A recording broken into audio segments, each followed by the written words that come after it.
Olá pessoal, sejam bem-vindos a mais um vídeo respondendo perguntas e nesse vídeo eu vou responder algumas perguntas que eu recebi aqui do pessoal que me segue aqui no YouTube. Então, respondendo aqui a primeira sobre qual foi a primeira linguagem de programação que eu aprendi, como eu comecei a programar. Então, respondendo essa pergunta, eu comecei a programar em Visual Basic.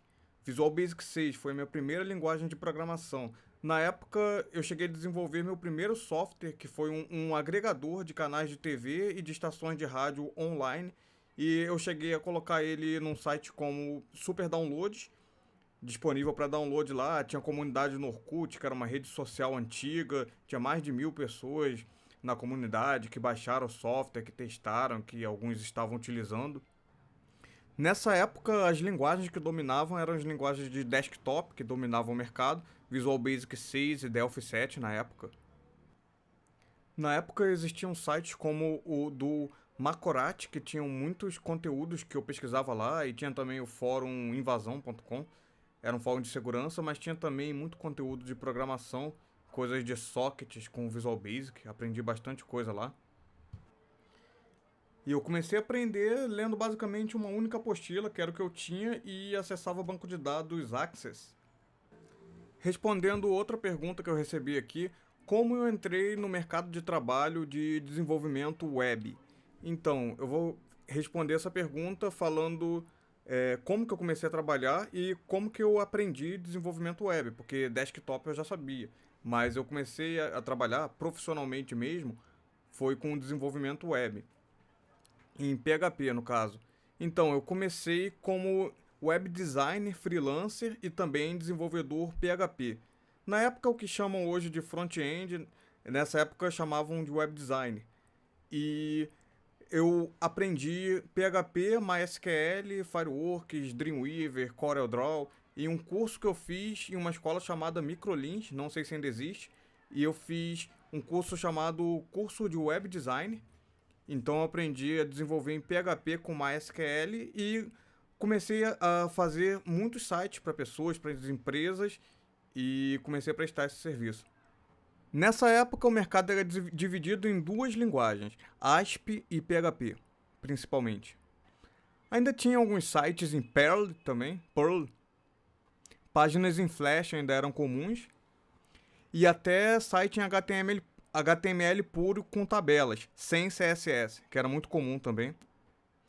Depois vieram CMS como Joomla, WordPress, PHP Nuke. Respondendo mais uma pergunta, uma pessoa aqui perguntou se eu sou pentester ou se eu já trabalhei na área de segurança de redes e como eu comecei a estudar sobre essa área.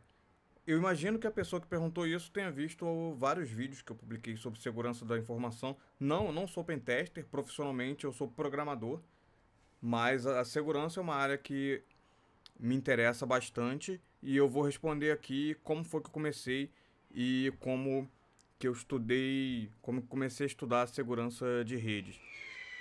Então, até pouco tempo atrás eu fazia pós-graduação em segurança de redes, mas eu vou falar do início. Foi há vários anos atrás, acho que mais de 15 anos atrás, 18 anos, sei lá. Na época das revistas de computação, tinha revistas como essa aqui, revista Hacker da editora Digerati. Então eu comecei estudando a partir dessas revistas que vendiam na banca de jornal, falava sobre questões relacionadas à segurança da informação.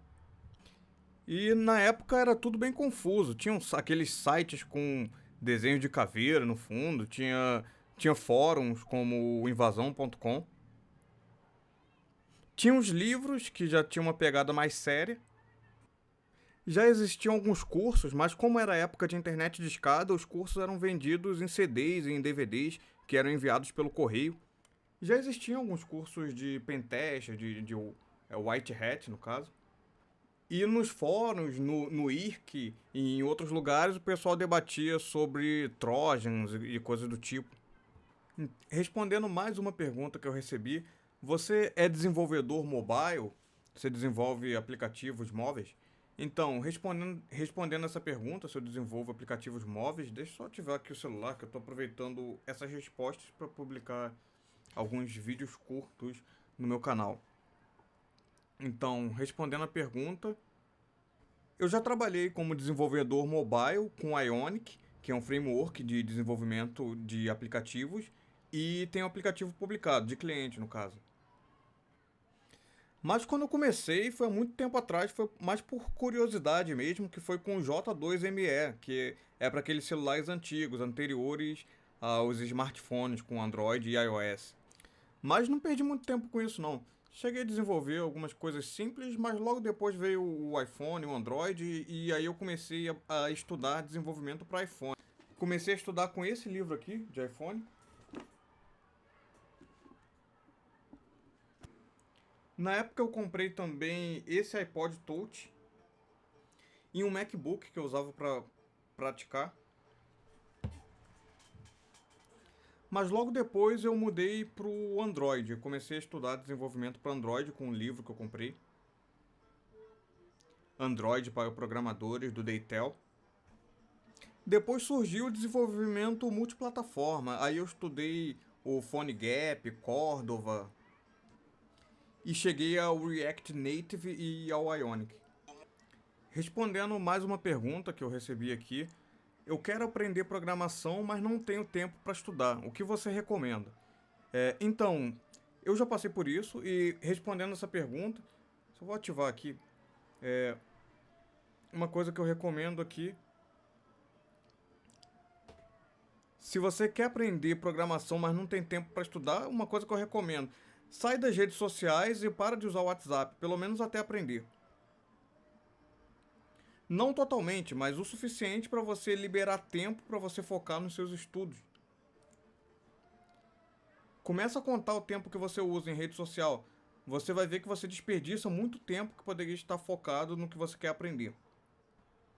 Eu lembro quando eu não tinha tempo para estudar, que eu trabalhava o dia inteiro e fazia serviços fora do meu trabalho principal de manutenção de computadores e também fazia faculdade, então não dava tempo para nada.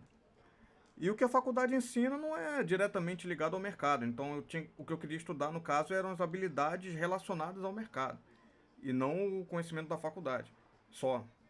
Então eu tentava aproveitar todo o tempo que eu tinha. Eu estudava dentro do trem lotado, com um livro na mão, lendo de baixo para cima. Me acostumei a almoçar em 20 minutos para poder liberar o resto do tempo do almoço para estudar. Sempre que eu estava na rua, eu estava com fone de ouvido, ouvindo a parte teórica. Então isso ajuda bastante. Respondendo outra pergunta que eu recebi aqui, como é a faculdade de computação? Então, existem vários cursos diferentes. Eu vou falar o que eu conheço melhor, que é o que eu fiz, que é o curso de análise de sistemas. Mas tem disciplinas que se repetem nos cursos de análise, sistemas de informação, engenharia da computação, ciência da computação. Então dá para você ter uma base. Muitas dessas disciplinas que eu vou falar aqui se repetem. Vou falar como é a faculdade de análise de sistemas, que é o que eu me formei.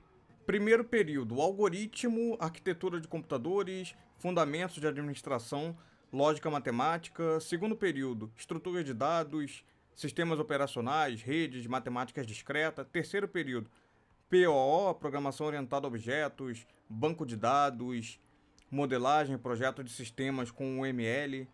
Quarto período: projeto de software, administração de banco de dados, engenharia de requisitos. Quinto período: tecnologias web, HTML, CSS, JavaScript, Java, JCP, Servlet, estatística e probabilidade, direito de software. Sexto período: engenharia de software, tecnologia e sociedade, desenvolvimento mobile. Sétimo período: gerenciamento de projetos, tópicos avançados, frameworks de Java, JE, struts, design patterns, JavaFX. O JavaFX que eu falei aqui tinha na época que eu estudei. Que eu saiba, não existe mais. Respondendo outra pergunta aqui: como eu faço networking na área de TI? Então, vou responder essa pergunta: locais e grupos de pessoas, na verdade, que eu recomendo que você pesquise sobre e que você conheça para você fazer um networking melhor. Então, respondendo sobre como fazer networking na área de TI, eu recomendo que você participe de eventos como Hackathon, Startup Weekend, FliSol, Python Brasil, participa de Coding Dojo, vai em meetups, tem os eventos de segurança também, como H2HC, RoadSec. Muitos desses eventos estão sendo feitos online. Então, sobre os eventos, eu recomendo participar de eventos de networking, onde você pode conhecer outras pessoas da área. Eventos como Startup Weekend, Hackathon, FliSol, Python Brasil, eventos de outras linguagens de programação, de outras comunidades, vai em Coding Dojo, meetups, eventos de segurança como H2HC, RoadSec.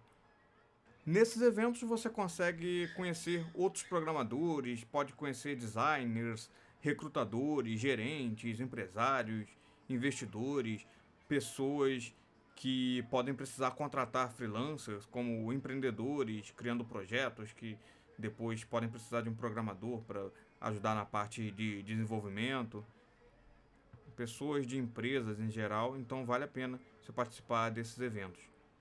Uma vez eu fiquei em terceiro lugar no hackathon da Uber, ganhei prêmios, transporte, um carregador solar também ganhei como prêmio.